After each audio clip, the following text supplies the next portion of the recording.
evening, viewers, and welcome again to your show Neurodigest here on Science TV with me, Sylvia Mochabo, your host, and our interpreter Maureen, who actually it is her birthday. So happy birthday, Maureen! Thank you. And today we have a special guest. As you can see, today we are ladies full house, and it is August. August is Women's Month, so we will be celebrating with our first show. We are hosting Dr. Susan Wamadi. I was trying to say it in Kikuyu, I've given up in my head. So Dr. welcome.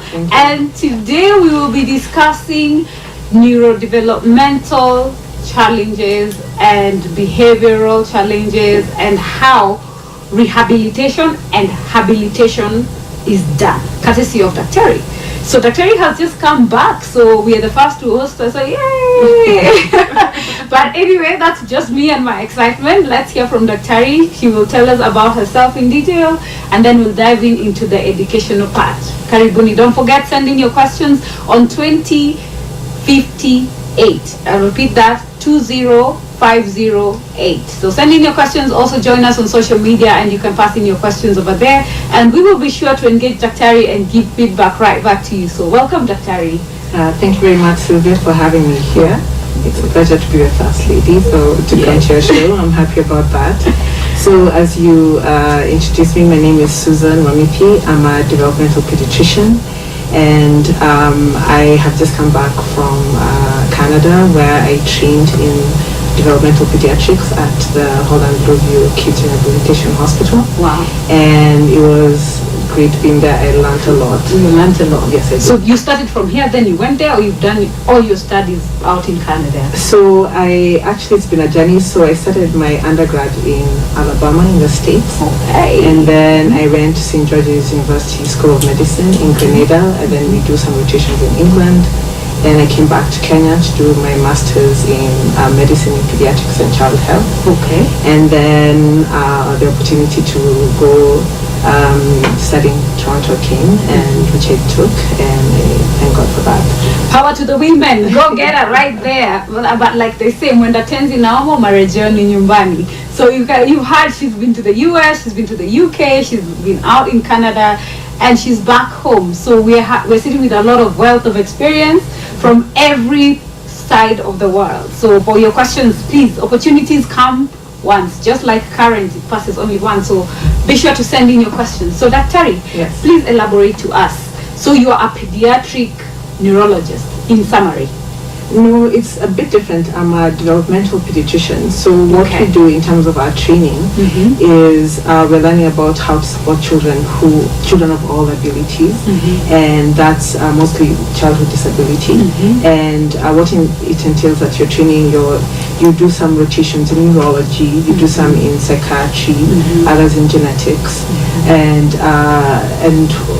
neuromotor. So there are different aspects. It's just about how to support a child's development who's struggling. So we do a bit of what the neurologists are doing, what the psychiatrists are doing, but it's more of supporting children who have disabilities. So we can say you're like a two-in-one. Well, I'm trying to add power to you. yeah, Power to so you. it's more because disability is chronic, Okay. and it changes with development. So what's happening for a child who is, let's say, a 3-year-old is going to be different from an adolescent, because it's a trajectory. So the needs change, because you'll find that if a child, for example, is struggling with their fine motor skills, with therapy, you'll see that the fine motor skills improve with time. So it's just about being cognizant of the changes that happen in development at different stages. And the adolescent, of course, is a special age for all children, whether you're typical or atypical. And so it's about supporting those changes in development as they go through this journey. So it's a lifelong kind of support. So we do the pediatric, but then the physiatrists do. Oh, okay. So for what you studied, you handle just the children, Yeah. the childhood of your patient. Yes. And then now you hand them over to a different doctor. We handed them to a different doctor. But now you work with them for roughly how long? How long does a child come to see you for before you can actually hand them over? Is it something age related or is it milestone related? So it's actually sometimes it's even institutional, because like where I trained, we saw the children until they were 18, and every hospital has its own age whether you're 14 and above is when we hand you over to adult medicine, but where I trained we saw them until they were 18, and the importance of that was that we had to start preparing them for life skills, because we have to think about what do you want to be when they grow up. They tell us what they want to do with themselves. We teach them skills about how do you apply for a job, what colleges would you go for, and how do we support you through that journey. So by the time we are handing you over to the adults, we've kind of gone through and discussed all those different things with the patient and the caregivers, because of course it's a family-based way that we treat the patients. So, all right, we had earlier in the earlier shows, we had looked at how what the parents should look out for before they decide to either go for to start early intervention or actually go to see a doctor who can be able to tell them, okay, this is what is the matter with your child, you need to see A, B, C, D. So could you tell us at what point, because now you said you're not a pediatric neurologist, which I had assumed, because there is the developmental challenges, right? And when we're talking about like autism, which is what our season is handling right now, so after I go see, like I go get assessed, all right? So do I start first after assessment and I'm told, okay, your child is autistic. So who will be the first person and at what point do you come in as a consultant for this child? So ideally, where the way it's set up is that most of the times when you're coming in for your immunizations, when you go to the well child visit, the nurse or the pediatrician do a developmental check. So you'll find that you're asked, like now at 6 months, what is your child doing? And in terms of, have they started babbling? Are they responding to you, interacting with them? When are their first words? So usually, by the time if you go to a good setting, most of the times it's the nurses who alert the parents that, oh, we think that there's a bit of a delay here, and then in a center that's where we try and educate all the health professionals, is that they'll be like, oh, there's a delay in the speech, there's a delay, and we have to be very observant. Like, what are we seeing the child doing? Are they interacting well with the mom? Is there a speech issue? And then from there we trigger for them to be reviewed by a pediatrician. And so where I change, the pediatricians have what's called a beta test, which is like, because it's the MCHAT where they screen for autism, but there's a new test that's a rapid. Like in 10 minutes you have certain tools that you use to see whether to screen for autism.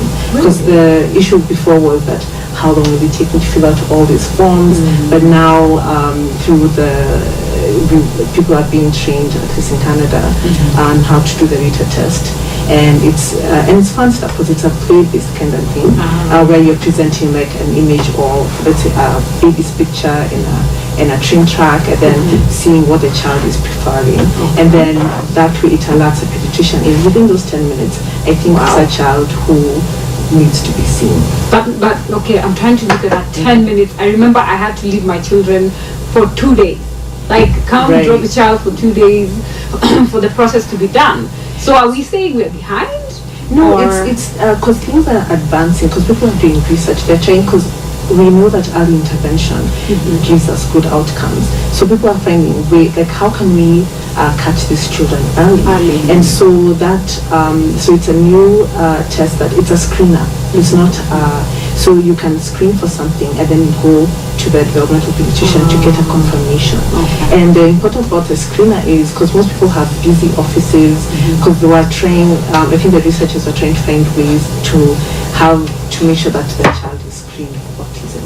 So it's a way of making sure that no one is left out, because you're like in the West, you have, let's say, 20 minutes with your patient. So can you spend those 10 minutes trying to screen, especially when the mom says there's a delay in the language. I'm not sure about the eye contact, the social interaction is worrying me. And you can screen them until 36 months. The screen is just for children who are between 0 to 36 months of age. And it's been designed just to catch children early. How early? We're talking 3 years, 2 years? No, we are hoping that we can catch you by the time you're, because most of the times the communication, the social communication difficulties are seen at 3 years of age, and sometimes, and so every child is different, and that's why we're calling it the spectrum. And so it's about the ones when you have an astute physician, they're able to be like, there's something with eye contact, and most of the times moms kind of raise it because you see it's different from another sibling or from the cousins, and they'll raise it up, and it's for us to take that. Sometimes they see it as a by the way when they leave in the office to make sure, no, come back, let's talk about this. Because we worry as parents, and sometimes you're not being able to communicate what you're really worried about. But you see, then there is this thing that I've been hearing a lot with parents, that the first time they mention some of these issues that you're talking about, the delays, but the doctors don't take them seriously. So is that something that's global now that you've had your practice around, or is it just an African thing? Because my personal story, I always say, like, the time I was seeing the gastroenterologist, when I complained that I'm seeing certain behaviors, it was prescribed like, oh, it's a habit, it's going to end. So you see, that's an assumption, because they would have paid attention to that, because you were having like high reflux, these other signs that we usually get when a child is showing tendencies of being autistic. So is it an African thing that we ignore some of the telltale signs of parents, or we just rubbish it like, no, you don't know, I'm the doctor, I'm the one who knows, and let's not take it seriously, stuff like that. So what's your take on that? I wouldn't say the doctor is rubbishing it. I think sometimes people are not sure of what they're seeing, and as people are get more awareness, because sometimes things come through research that people are being more aware that we have these children in our communities, because sometimes in the past people would think it's a social construct, it's only happening in the West, but as more people are getting educated, more even the health profession, you'll find that they're taking it more seriously and trying to find ways to help their patients. It's unfortunate for those who've gone through that journey, but part of my job as a developmental pediatrician is education. So we educate not only society, you educate your colleagues, you educate, because you come with all this knowledge and you want to disseminate the knowledge to help the families who are even in the rural areas. Yes, not just in Nairobi. So the goal is to find ways to catch these children early. So the trick is in getting it early, identifying it early, and starting to do something about it early. Now, from the vast experience from the different parts of the world that you have been to, I'll lean in a bit on the studying part of it, because we've been trying to understand, because one of our guests had mentioned that actually you can catch symptoms of autism when a lady is pregnant, which is something we're like, okay, so how come? And they're like, that's something that can be done in Kenya. So why is it that we are not able to do it? Because we look at the ratio at which we get intervention, or actually just when someone says, okay, something is the matter, we're catching it very late, like 5 years plus. If you're lucky, maybe earlier. Well, I haven't heard about catching it when someone is pregnant. However, they are, for example, they are associated syndromes that you can get children who have autism, for example, like Fragile X syndrome. And once the baby comes out, there are manifestations that we see. But catching antenatally is at least where I trained. We weren't informed about that. And so it's more as the child is developing is when we catch them, and the pediatricians there are good with referring. Once they see something is the matter. So would you say that the person, or now that you spoke about education, who's the better person to be able to be empowered in terms of identifying? Should it be the nurse or the pediatrician, or should we focus in a way that we have all of them just be aware? Because sometimes like maybe I'm on in for a flu jab or something like that, and then I realize, oh, by the way, doctor, I have noticed this and this and this. Or should it be at the point when you come and then we're taking the weight, the height, Is that the point at which they should be able to be like, okay, is he talking? Is he, because you can catch it. Because most, nurses are usually very friendly at that time. Like, oh baby, how are you? Give me your tongue. When you're having that interaction. So should that who's the more crucial person that we can actually empower more now that we're on the path of education? So for me, I'm a bit biased. I believe the parent is the person who should be educating. Okay. Because the person who knows the child best is the one who's with the child 24 hours. That's right. And so for me, my goal is to educate families who, especially for those who've had a child who has autism or there's some the risk factors within the family, how to educate those parents to say there's something going on with my child. And even if you meet a clinician who disagrees, there's always a second opinion. So I feel like for me, my aim is to empower the caregiver, and then as well as the nurses and the pediatricians. So for me, my target is always the families, because they're the ones. Most mothers are very observant of their children. If they think something is wrong, I think something is wrong. Yes, that's true. That's true. And actually, I concur with you, because that's the very first person who. But then now the only challenge where that comes is when I am a first-time mother. I don't know what milestones unless I've gone out of my way to actually read about it. So that's the point at which now we hand it over to now our doctors.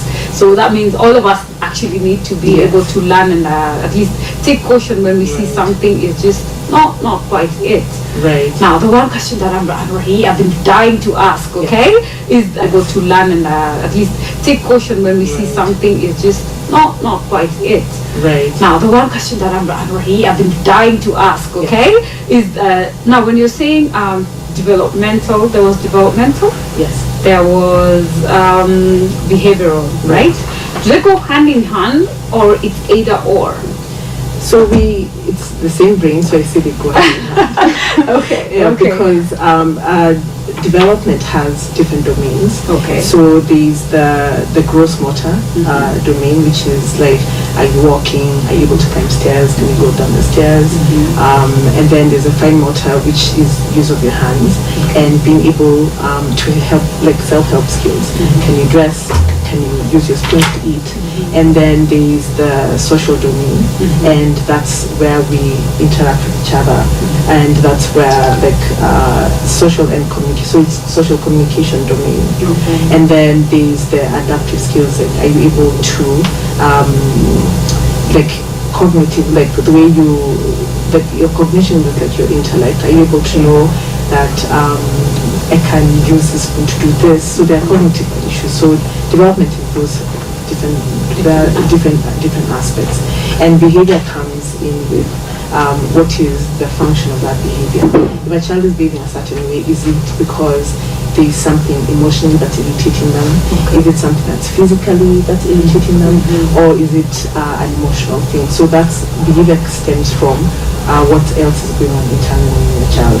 So for us, we deal with both the development and how that development is impacting on the child's behavior. Okay.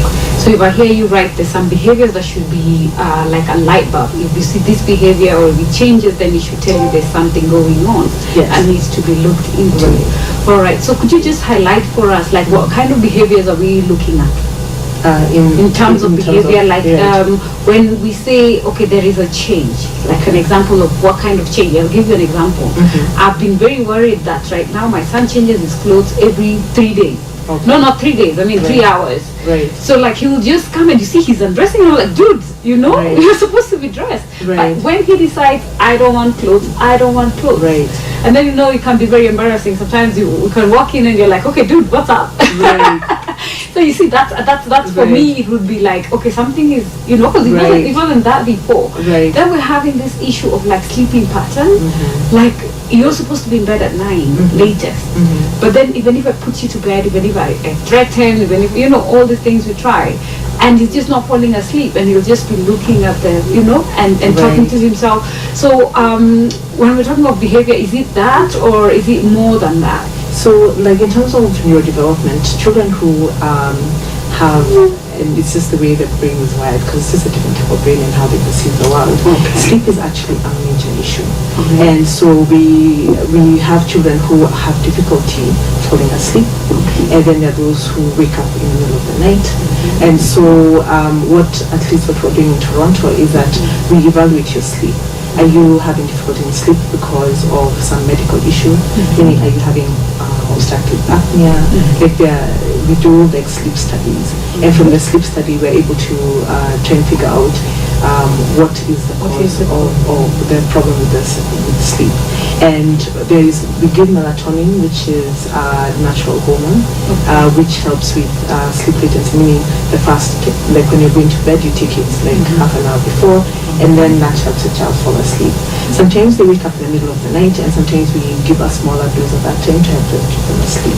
So children who have developmental issues, problem with sleep goes hand in hand, and then sometimes the medication, for example, if you have ADHD and you're taking your meds at night, you're going to have problems sleeping. So we have to look at, is it a medication factor or is it a patient factor that's causing the disruptive sleep? So we have to that's very common, especially with children who have autism. Sleep issues are common.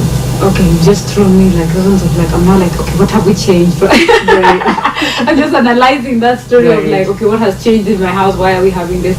Because the melatonin, so it is not, it's just it's natural, right? A natural hormone. Yes, because we have it in our system. Okay. And so we supplement it, because we've seen that children who have and we think it's genetic, it's something in the receptors that melatonin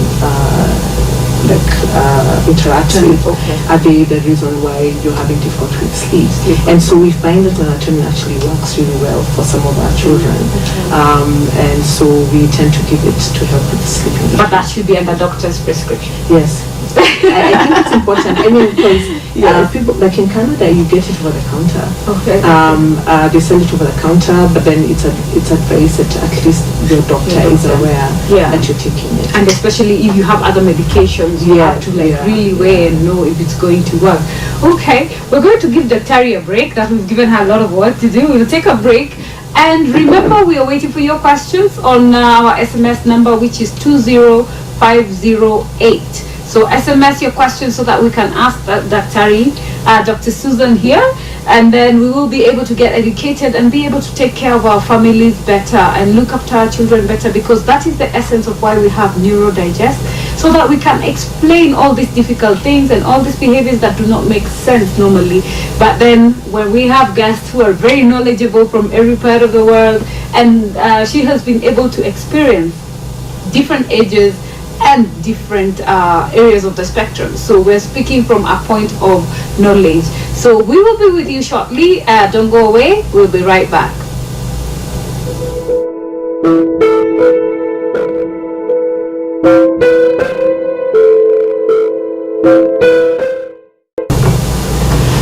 Welcome back, viewers, on Science TV, your show of Neurodigest this season, as we handle autism and all related issues and matters that relate to it.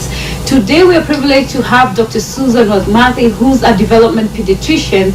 And again, we say it is Maureen's birthday, our interpreter. So we shall be celebrating that. We hope we can get some water and just clean her up. But while we were on a break and in the first session, we got a question. So Dr. Tari, allow me to start with that so that we can put it aside and go to the next beat. Okay. So we have a parent who has asked, is autism related with Fragile X syndrome? So yes, there are genetic disorders that are related with autism, spectrum disorder, and Fragile X is one of them. And actually, back in Toronto, it's one of the tests that we ask for once we do a diagnosis of autism spectrum disorder, just to make sure that to know whether the child has Fragile X syndrome or not. So it is related. So what exactly is Fragile X? So Fragile X is a genetic disorder, that I've said, and it's actually one of the main causes of intellectual disabilities in boys, and it's associated with autism spectrum disorder, and like in terms of once you do the diagnosis, we usually do cognitive tests to see where the child is functioning, and because if they have intellectual disability, there are ways that we support that, as well as support their autism spectrum disorder. Okay. So we treat both. Both of them. Yeah, we intervene for both. Can it come on its own, the Fragile X issue that is? It can come on its own without autism. Yes, it can. Okay. Yes. So you have to have autism to have it, or can you have Fragile X just on its own? You can have Fragile X just on its own, but they are like now Fragile X, tuberous sclerosis. Those are some conditions that are associated with autism. Down syndrome. We see some children who have Down syndrome and have autism, and so but Fragile X we screen for. Okay. Yes. Okay. So at least that's something you can just screen for. Like, how do you check? Is it like do you draw blood? Yes, so we draw blood, and then it's a genetic test. Oh, it's a genetic test. Yes. So when they say genetic or no, or the first thing that we think about it, that means it was passed from one person to another one. Like mommy, daddy, somewhere it is passed on. Yes. Okay, so I hope that fully answers your question. Then we had a viewer asking for an appointment. Please, we shall put her contacts on our Facebook page. Remember, we are also engaging you on the Facebook page, either my page, Sylvia Mochabo, under this live feed, or you go to Andy Speaks for Special Needs Persons, that's the other handle, or you can join us on Twitter, that is Andy Speaks 4, or on Instagram, Andy Speaks. Those are the social media handles, or even on Science TV. Those are the social media handles of which you can engage with us. So for those who would be having any other questions, kindly send them through, and we shall try and tackle them before the end of the show. Now, I'd like for us to move. We've spoken about development, and we touched a bit on the behavior, right? So when we're talking about development behaviors, what are the most common that you have seen, and are there any that you've seen in the West that are not here in Africa? Is there any difference that is related when we're looking at the spectrum? Right. Any signs and symptoms of what you look out for that is noted to be there in the West and that is not here, or vice versa? So interestingly, Toronto is very multicultural. Okay. So we even got patients who are Ugandan, Ethiopian, Kenyan. Okay. So and the diagnosis that you choose in terms of apart from boy girl. Yes, except for gender, but in terms of ethnicity, It doesn't. it doesn't. So I got the opportunity to see people from all over the world who had autism, and so that's how I knew for sure that maybe it's cases that we're missing here, and that's really important to raise awareness so the parents know exactly what's going on with their children. Okay. Yes. Now that we touched on that part Yes. of boys and girls, Right. if by the power vested in you when they said here we are a degree holder, or so what would you say and from the research and the studies, like, okay, could you just tell us what is the difference and why is it more in boys than girls, and why is it harder to diagnose girls than it is boys? So most developmental disorders are seen more in boys than in girls, and the research is still out there. Whether is it a hormonal thing, is it testosterone? However, there are girls who have autism. The thing with them is that they don't have as disruptive behaviors, and their social skills are a little more better than the boys are. And that's the reason why we need to catch them early, because a recent study showed that women who have autism are more likely to commit suicide as adolescents than the boys do. And so and that's something that got me worried, because I saw it. I follow Twitter as one of the autism researchers, and I saw that today, and I'm yet to read the article. And for me, I was like, is it because we're not catching them early and addressing the issues? And autism has other, I know most parents say the word comorbidity, so I'll say association with mental things like anxiety, depression, and so it's really important for us to screen our children for, especially the adolescents, for anxiety, screen them for depression, not just to do a follow-up as to are your social communication skills improving, but how are you doing as a person, like you. But then throws in a complex part of it, because we Yes. know a good number of autistics don't speak. Yes. And like, if I was to give an example, I always refer to my kids because that's Yes. all I know, that's my work, Yes. right? My son already has issues or difficulty expressing pain, like in terms of Right. like, I have a headache, I have a stomach, he doesn't know how to communicate that. Yes. So how much more complex Right. will it be like if you hit teenage, your hormones are everywhere, Right. and then I am feeling like my self-esteem issues are Right. hitting me left, right, and center. Right. Because at least now you said you've dealt with the from the ages of as early as 2 all the way to 18. Yes. So how do you get to, as a parent? Because I get worried because Right. that's coming. It's around the corner in a couple of Right. years. But I worry that I will not be able to have that conversation of like, how was your day? Because even now he can't tell me my day was okay, my day was Right. not fine. Right. So it's one of the things that stresses us as parents, Right. or gives us sleepless nights. Right. Like, how do I have this communication? So what we are doing is that we have what's called a psychopharmacology clinic. Huh? Sorry, it's just a big word saying it's a medication clinic for children who have autism. All right. And so what we did in our clinic is that what I loved about it, and there is that you work in multidisciplinary teams. So you're here as a developmental pediatrician, you have your behavioral analyst who is seated in the clinic with you. So the parent comes in and says, I noticed my child is irritable, we are being unable to figure out what it is. And so for me as a developmental pediatrician, I do the medical history and I will examine. So is this child in pain because of constipation? Is there sometimes they injure themselves and they are unable to communicate? And so we do a physical exam to make sure that it's not a physical thing that's causing that irritability. And once we've kind of sorted that out, now that's where the behavioral analyst comes in, because there's a reason for every behavior. And we need to know what is like the terms. So we take a history in terms of the terms of behavior. So what's happening just before the behavior occurs? Because you're trying to figure out what's the environment, what are the triggers. And so as you're doing the triggers, you're checking, is it happening at a certain time each day? Is it that's happening more in the morning than in the evening?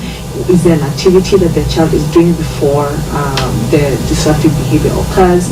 And so we work as a team to analyze that behavior and then ask you, so what do you do as a parent? Are you if he's disruptive, are you also disruptive? Because that cycle becomes a vicious thing. So we're looking at both the behavior of the child and how are you responding to what the child is doing. Yes. Before I lose the train of thought, because I'm just learning and learning. So when you say if the parent is also being disrupted, are you speaking about the reaction, like when your child gets annoyed and frustrated? We've seen children who get distracted. Either they start banging their head, they start turning everything over. So it's a question of how I react as a parent is what you're referring to. Yes. Or are you screaming at your child because you're and of course it's normal to be emotional if someone is tearing up things or breaking stuff, but then the child can feed off your energy, so to speak. And so we're trying to figure out, what do you do? Do you walk away? Because sometimes it's even easier to walk away. Do you put, if the child is harming themselves, how do you put them into a safe place? And so we're trying to figure out what are the consequences, like what happens when the child is doing this. And then that's where we figure out, like, where can we intervene? And then if the behavioral things are not working, then we start now trying to figure out, is this anxiety? Because we think about the things that are associated with autism. Is this anxiety? And we have questionnaires that we kind of go through and trying to figure out from the mom and the caregivers, like, have you been seeing this? Are they behaving a certain way? And then is it whether it's depression? So we have questionnaires that we use to try and narrow down what else can be going on with the child. So and that's why I said it's like teamwork. The family is part of the team, the child is part of the team, and you and I, the doctor and the other part and the parent are part of the team, because we're trying to figure out what is this behavior, what is triggering it, and how can we alleviate this. Now the tougher question. Okay, at least now we know how the West does it. Because when you look at how children from the West, like the milestones they attain and stuff like that, like you can see progress. Because I've been benchmarking, and I'm like, why the hell? Why am I not getting there? So here we never get to have that teamwork that you're talking about. So rather, I have not seen a place where I will sit with the occupational therapist the speech therapist, the pediatrician, me as a parent, and my child in one sitting. We don't have an institution that actually offers that to us. When that is something that's very key, because if we're a team working towards making this child better, everyone needs to know what the other is doing. If we're setting goals, we should all be aware, okay, for our child, this is what it is we're trying to achieve, and we're giving them, because remember, like if it's schoolwork, it's their own journey, right? For them to actually understand. So we know, like, okay, this is where we are, this is where we want to be. So for you, as part of the team player, this is what you're supposed to be doing. That's what you're saying, right? And if there are changes, now we all are aware, and then we all like handle it from different areas to be able to make it right. That's it. That's right. Good. And unfortunately, the difference is that like the Canadian system is funded by the government. Oh, it's government funded. It's government funded. So we can all be in there because of just the way the setup is. That the OT is dealing with the sensory stuff. Like we're working as a team and collaborating as a team to improve the quality of life for this child. But however, like I never lose hope. It's always, no, it's true, you have to be hopeful that somehow, one day, that ideal environment. But even here, we're able to still communicate with your colleagues who are the OT person and see whether we have the therapists and kind of come together, even if it's coming together with like writing notes and reading each other's notes, making phone calls. So there are ways that we can still, even if we're not physically all in the room, but we're all communicating with each other to try and help this family. So we can say like, okay, I notify my neurologist, okay, I'm going to the OT, I'll drop you in on the phone call, like have a conference call when you're doing it so that they can also listen in.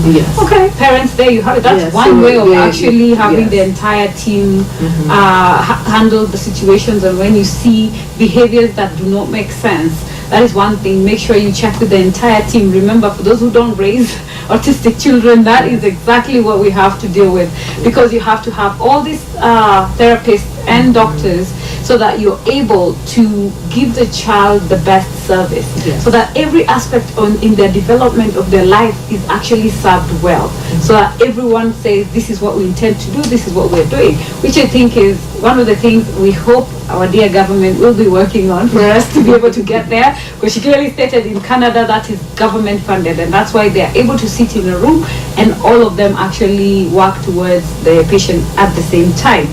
Now, when I was reading what it is that you do, there was a word that I was looking at. Yes, and it says neurorehabilitation. So could you just expound on that? Because that's rehabilitation, and when we're looking at our children, just dive into it. Let me not prompt it. I'm sure you know what I'm asking. Yes, I think I know what you're asking. So the word rehabilitate means that we are teaching skills that someone had before and has lost due to injury, due to infection. For example, if you have a head injury, you can lose certain skills. If you have a stroke, you can lose certain skills. And the rehabilitation team tries to find ways to kind of, even if you don't regain everything, there are adaptive equipment that you can use to help on your day-to-day. For example, is it the walker that you can use? Is it the physio? Like now you go for physio, you strengthen those muscles that have lost their function. So it's about function and quality of life, alleviating pain and things like that. Rehabilitation is where you have never gained the skill. For example, if if you don't have any speech, we set you up with a speech language pathologist who will help you in terms of they can assess the motor aspect of things, and then make an assessment of how many sessions you're going to have, just to help you teach the child to speak. So it's like a brand new. It's brand new. It's learning skills that you have never attained. Yes. There was this one question that had been asked some time back, that there is a parent who was trying to understand. They said the child was developing very well. And at 7, just all of a sudden they started regressing. Like they used to talk, they used to be doing okay in class. Then all of a sudden you just notice, okay, we're going in reverse. Right. Stop talking. Right. To a point now the child is on a wheelchair. Yes. So neurologically, how would you explain that? Like what would cause that? Right. And just let us understand. Like, so they are, and most of these are congenital. They are neuromuscular disorders that neuromuscular. Yeah, neuromuscular disorders that deteriorate in function. So you find the child, as time progresses, that they actually are getting worse and they deteriorate. And so regression is a very important red flag. And so for any child who is regressing in any of the developmental domains, it's extremely important that you seek medical help. After how long? I would say as soon as you're seeing some loss of some skill, you have to see a doctor, you have to see a pediatrician. Okay, could you just mention to us a few of the skills that we should be keen on watching out for? Like for example, one of the what we call differential diagnosis, meaning that like you can have, we suspect you have autism. However, when you have regression and you're a girl, we worry about something called Rett syndrome. Rett syndrome. Rett syndrome. I'm sure you. Yeah, I've heard about it. I'm just like, okay, autism comes with a lot. Yes, and so that one comes in with some regression, and there are tests that we screen, like the tests that we do that can identify whether it's strengths or not. And so what I'd recommend for families is that if you find that your child has lost any skill, they used to walk, they've stopped walking, they used to talk, they've stopped talking, that's a red flag immediately that you seek medical attention, just so that we can investigate and know what it is that's going on with your child. Okay. Then there is this other aspect when we're talking about the neuro side of our body, right? Yes. I know I've always been telling my viewers that it is the communication between the head through your spine to your nervous system, or when we're talking about fine motor skills and such, yeah? Is that correct or not correct? Yeah, it's correct. That is correct. Yes. Okay. When we're talking about our children not having speech, Right. how do we explain that? So they are, I know they've done like some MRI studies and trying to investigate what is it. Is it because of the way you perceive the speech that you're being, like you find children with autism have poor comprehension or the receptive aspect of speech. And so but then gradually with support and intervention that children learn. And there are those who don't. And so, it's tougher for those families where the child just doesn't attain speech, and we have what's called augmentative communication devices. And thank God for technology. Some of these things are downloadable on iPad. We have kids like who we used to see who use the iPad to communicate their needs. And there are services that are predominantly for that. They can start with signing, and from signing they can use the communication devices. And it's really important that parents are open to using those communication devices, as speech may or may not come depending on, and sometimes it's syndromes that are associated with that, so that your child is able to learn early how to communicate what's going on with them. Yes. Okay. So using those augmentative devices. Okay, apart from the devices now, when you're looking at the general development, what is the most common now? You've mentioned that you've dealt with kids from 2 to around 18. Yes. What would you say is the toughest moment for a person living with autism when it comes to development? Because now if you've interacted with them over time, I'm sure you'd know, you'd be able to identify with some of the cases that you've actually dealt with. I think the tougher cases are with the adolescents. I feel like that's the age where, like for every adolescent there's the peer pressure. You want to be liked, you want to have friends, you want to be invited over for parties. And so children with autism have the desire to make friends. However, sometimes maybe their approach is not appropriate for their peers, like the way they are interacting with them, like that back and forth conversation.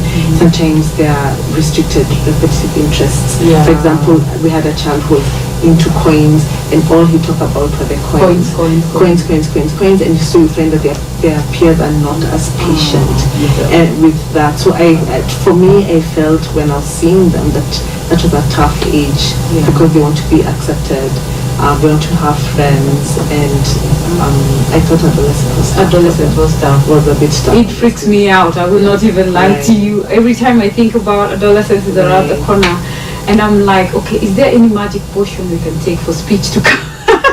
So, unfortunately, no magic potion that I know of, but you can find a few friends who are supportive. We don't all have to be popular, because then we all went to high school. Not everyone is a popular kid, but having those friendships where they have like a common interest, you do things together, they have the sleepovers. Like as parents, like if you're in a support group, I'd encourage those friendships where kids have something in common, and so they're not relying on like trying to find friends for themselves. Like you can do. It's really hard enough. I know. So I don't like the term play dates as adolescents, but they want to fit in so hard, and then community is not like it's like if you're standing around in a circle and you're like shoulder to shoulder, they're trying to penetrate to get into the circle of friends, but then they don't know how to say like, okay, may I join in? Yes. Yeah, because they don't have maybe the language or the skill to comprehend exactly how to do it. Yes. So now, when as you're dealing with this, we had a case of a parent committing suicide in the recent past. Now, as a doctor, what advice would you give to our parents when we're raising autistic children? Because today, in one of our support groups, there's a parent who's like tired. She's just tired, and we understand it is tiring. There are days I want to scream, I can't scream. Like you said, behavior when they're there. There are days we have a meltdown and I can't handle it. I'm not in the brain space to deal. Because you see, we have the general life is still there. I still have to go to work. I still have to deal with the staff. I have to deal with life's challenges all around. Then I come back and my child doesn't care what happened out there. This is me, this is what I want. And they have their own frustration. So as parents, we do get drained. We do get really, really bogged down. I can tell you for me, it's not been an easy week. Not because everything is just difficult. But then, what is about, or at least personally, I have found my way out. Like I have learned I can feel, okay, I'm near end. I need to break and do something. What would you advise for the parents who feel like I can't deal? And remember, we are all our kids have. Yes. We are all. They already have had their lives trying to balance life with other people. Even societal acceptance, which is one of the hardest things that we're still working on. So for us parents, what would you tell us to? How do we deal with that? So what I think is to involve like even if it's your extended family or your friends. It's important for families to have a break, and we advocate for your friends, your siblings. Just give 3 hours. Let mom go to the spa. Let her have that time where it is her me time. And what I think is a strength for us in Kenya is that we have our aunties, uncles, cousins. We have that sense of community. In Toronto, we arrange respite services, meaning that we hire somebody to come to your home so they can take care of the child so that you can go to the movies, for example, or go for dinner. And since we are here, I feel like it's important to involve in its education of the families that it's good to give your friend a break. It's good to choose a place where that's quiet, that you can go with your child and with the other children. Like to sensitize your friends that let me give Sylvia a break today. Sylvia, you go out, have fun, I'm going to watch your child. And not feel guilty. Yes, and don't feel guilty. And we have that sense of community. It's ask for help. Do not feel that you're superwoman. Please ask for help. Ask for a break. Most relatives will be willing. Just okay. Those are my hopes and my aspirations. Is that if I say I do just like a little break to go do my hair. I think for caregivers, that break, even if it's for those 2 hours, it makes a big difference for your mental state of mind, your ability to take care of your child better. I think we have to kind of take responsibility of supporting our caregivers. That's a very big thing for me.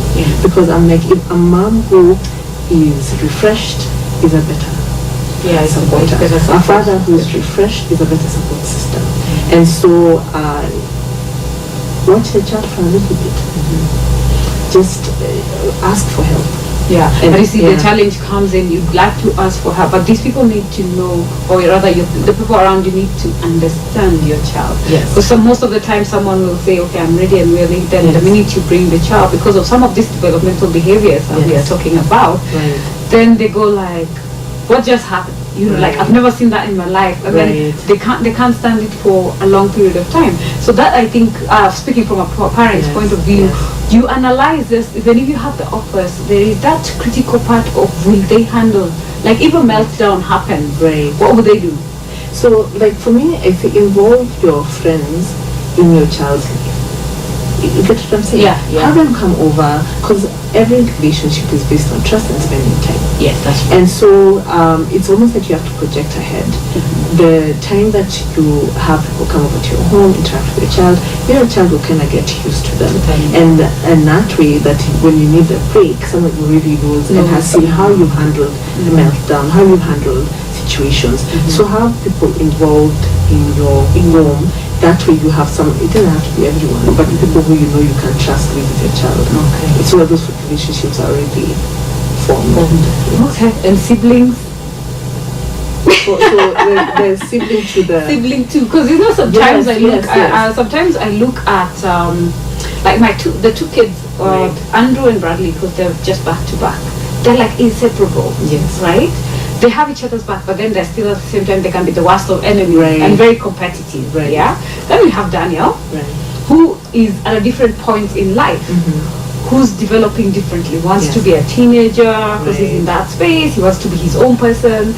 But then there are these other younger ones who are also part of the family, and there is that sense of sibling responsibility that's there.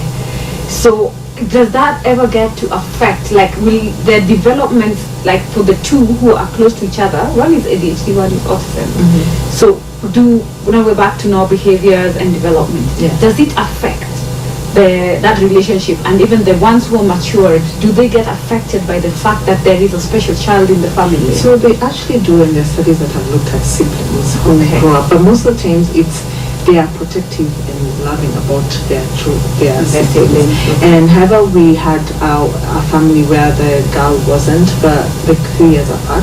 And what the therapist did is that they have sessions with the both siblings, and they kind of sit down and help them, like, find ways and common ground to play together. And for them, they choose art because we both like art. And so there are ways that the therapist can actually sit down and try and get rid of that sibling rivalry by actually involving them in each other's common interests. So we do target siblings and trying to make sure that those feelings, if they do come up, are kind of controlled. So we do siblings. Sadly, we are time barred. I'm sure we've not even finished everything, but yes, Dr. We are talking to Dr. Susan, who's a development pediatrician. That's a developmental pediatrician. Developmental, sounds right. Okay, so we are learning. I've never heard of a developmental pediatrician before. I only know of a pediatric neurologist. Yes. Hey, geez. Okay. By the time we're done, I think I'll have a PhD in all of this. But it was lovely having you. Thank you for answering the questions of our viewers. And I'm sure by demand, if we have questions, we shall reach out to you.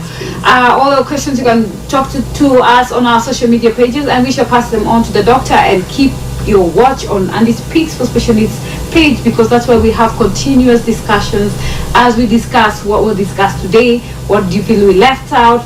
Then we can talk to her. We shall have her contact, and I have tagged her on our live Facebook feed. So for any questions and all those who are asking about appointments, yes, we have tagged her on our Facebook post on this show. So you can directly message Dr. She's just gotten back from Toronto with a new whole set of experience. She went to specialize. She's been here to the US and the UK and Toronto. And she's now back home so that we can be able to at least work on our children and help them develop better, and help parents also be understanding. Like she said, the support system really matters when it comes to raising a special special needs child, it's not the job of the mother only. Yes. It is the job of the entire medical team, plus the parents, plus the siblings, and plus even that nanny who takes care of your child also needs to be involved, because time is what counts. You need to pay attention to every little thing, every small milestone. If anything changes in your child, there are the questions that Dr. has advised that we should actually ask ourselves and make sure that we bring it up to the doctors. So next time we shall be having, today we were supposed to be having an occupational therapist, but we couldn't pass this chance, no way. So we shall be having our occupational therapist next week. So stay tuned and be sure to join us next week on our 9th episode as we continue with our season on autism. And happy birthday once again, Maureen. Yes, it is Maureen's birthday. And we're sorry we're keeping you this late, but yes, we all give sacrifices to make sure that you are informed. Have a good night and see you next week. Bye. Thank you, Sylvia. Awesome.